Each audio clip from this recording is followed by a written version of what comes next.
everyone, I'm LynFox42, and in this video I will be showing you the art I made real quick before the story, because I wasn't doing my best on it, and I got a weird prompt that I couldn't work with. So, to make up for that, I will be telling 2 stories, hopefully in this video. So without further ado, here we go. When my mother had me, I don't think she was expecting to have to take care of me and a deceased child. A couple days before my mom could bring me home for the first time, a little girl was playing in the street by our house, unsupervised. Unfortunately, she got hit by a car and didn't make it. A couple days later, my mother was finally able to bring me home for the first time, and almost immediately, things started happening in the nursery. It started off small, like articles of clothing and toys being misplaced, but that eventually grew to more dangerous things, such as articles of clothing and said small, hard toys being thrown around the room, and thrown at me. My mother's final straw was when she was holding me one night, rocking me to bed, and the little girl, assumedly, tore my lovey from my hands and threw it across the room. These are my mother's exact words. "If you want to stay in this house, you will not act up, and you will not hurt my kids. Do you understand?" Almost immediately after that, with some apparent sulking, with some items still being thrown around, and some well-placed salt lines on my mother's behalf, the activity died down quite a bit. There's still some here and there, but it wasn't as bad as it was. Whether it was actually the little girl that got hit, I'm not sure. I don't think it's coincidence that shortly after my coming home that there was another spirit, a young one from my mother's perspective, running around. But who knows? On to the next one. Speaking of activity in the house, there's always these shadow people walking around. For example, and maybe more proof to the girl's existence, one day when I was walking to the stairs, it was late and I wanted some water, and at the time I was afraid to be alone. Not because of the shadows, but because of something else. A more physical presence, but that's to be said for another story.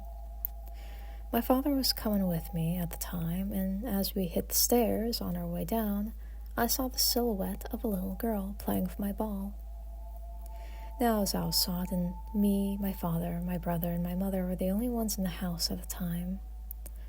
The girl was bouncing the ball, and as I hit the steps, she looked up.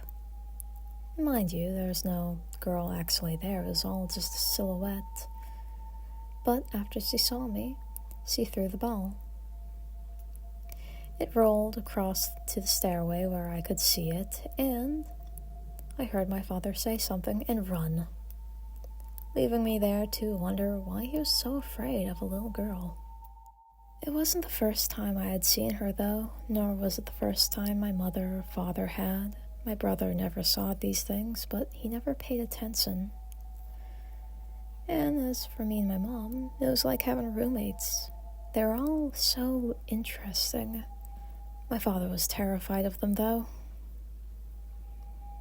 I never got to see them too much. The most activity I ever experienced was at night when I was in bed. I always had an awful time trying to sleep as a child, restless, terrified of nightmares. It wasn't towards the shadows, though. If anything, they tried to help me as best they could, although I look back on it and I wonder what some of their intentions were. They weren't like silhouettes, they were physical, like people moving around in the dark. I look back on it and I can see nymph-like creatures playing around each other, almost like they're putting on a play for me to watch and try to fall asleep to. There was always this one taller figure that would stand by my side of the bed and watch down at me. I never felt scared. He would keep the figures away from me. Once one tried to get to me. It was a little nymph trying to crawl up onto the bed. The figure grabbed it and threw it to the side, and it squirmed back over to its other figures and hid behind all of them as they played. The figure looked at it, almost like it was scolding it for something it almost did. I never understood it, really. Sometimes I wonder if he was the same figure from my sleep paralysis all those years ago. Just watching me, trying to keep me safe. At least that's what it felt like. One of the reasons I wonder if that sleep paralysis demon is that figure is every night when he would visit, I'd leave my closet door closed. I'd wake up unable to move. It would be opened. And when I finally came to, it was all the way open. Nothing bad ever happened. It was just there.